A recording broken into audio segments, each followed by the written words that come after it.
ఏం తేడా కావద్దు. మీ అక్కడి నుంచి ఒక పెద్ద మనిషిని తీసుకొచ్చుకోండి. పెద్ద మనుషులు అంటే అందరికంటే ఈయననే పెద్దోడు. పెద్ద మనుషులు అంతా అంటే ముసలోనే ఉన్నారు. పుట్టుకురా ఎప్పుడు తెలియదు వాళ్ళు ఎందుకు అలా దొలికొస్తే ఇన్ని రోజులు గడ్డి వీకినావా గాడుగులు కాసినావా అని తిడతారని చెప్పి అద్దంటున్నాడు. గట్ల చూస్తున్నాయి ఊర్లో లేరా వాళ్ళు ఉంటే వీళ్ళు ఊర్లో పొద్దుగల మీ ఇంటికాడ వచ్చినప్పుడు సర్పంచ్ కల్పించుండే సర్పంచ్ బిలు. ఆహా గుర్తుకొచ్చింది మా దోస్తే ఆ ఊరు సర్పంచ్ తమ్ముడైతే వరుసకు తోలుకుని వస్తాం.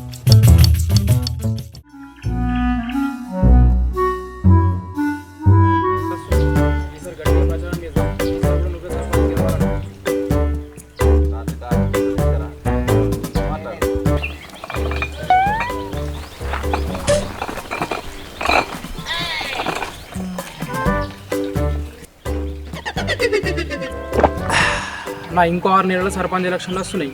గట్టిగా ప్రచారం చేద్దాం. ఈసారి కూడా నువ్వే సర్పంచ్ ఉండాలన్న. పోయినసారి సర్పంచ్ ఎలక్షన్లో గెలవడానికి తినుడు తాగుడికి ఒక ఎకరం అమ్ముకున్నా. గెలిచినాక డెవలప్మెంట్ చేయకపోతే ఇద్దరు పోతాయి అని చెప్పేసి ఇంకొక ఎకరం అమ్ముకున్నా. ఆ బిల్లులు అక్కడనే అయిపోయినాయి. ఏమంట పోటీ చేయాలరా?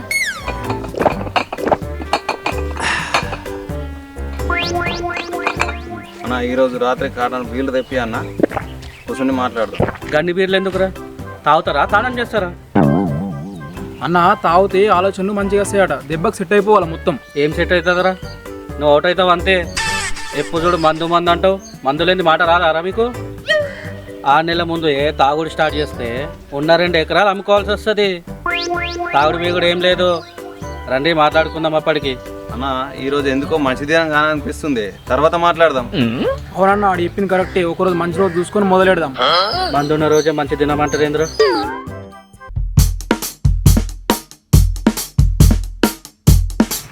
నమస్తే సర్పంచ్ సాబ్. నమస్తే నమస్తే. అవునే అన్న, అందరు తిరిగి సర్పంచ్ అంటావు. తమ్మియాను అవునన్నా, ఏం పని మీద వచ్చినావు? సర్పంచ్ గెలిచినప్పుడు ఏమన్నావు? ఏ కష్టం వచ్చినా నష్టం వచ్చినా నేను ఉన్నాను అన్నావు. అవును అన్నా. తర్వాత ఏమైంది? ఊళ్ళో అందరు సమస్య చేసినావు, నా సమస్యనే మర్చిపోయావు. ఏందే నీ సమస్య? పెళ్ళే కదా, చేసేద్దాం. తొందర ఏముంది? అదే ఎప్పుడు ఇంకెప్పుడు ఇంకా కొన్ని రోజులు ఆగితే పెళ్ళేందుకు డైరెక్ట్ పింఛన్ వేసుకోమంటున్నావు. ఎన్నికలప్పుడు నీకు హింత తిరిగినా వట్టిగా తిరిగినా తాగి తిరిగినా కదా మర్చిపోయినా? గుర్తుంది నా కోసం నువ్వు ఎంత తిరిగినావో. అప్పుడే మర్చిపోతానా? ఇప్పుడేంది? చిన్నప్పుడు మేము కలిసి తిరగటోళ్ళం. అన్న చిన్నప్పుడు నీకోసం ఎంత చేసిందే? ఈ పెళ్లి చేయలేనా? మనము చిన్నగా ఉన్నప్పుడు నువ్వు చింత చెట్టు ఎక్కి చింతకాయలు దులుపుకుంటే నేను కింద ఉండి ఏనటోని చెప్పలేకుండా ఉంగుట ముసిపోతే నా మొలతాడకుండా కాంట తీసి దానికి పెట్టి ఎన్నిసార్లు పనికొచ్చేటట్టు చేసింది.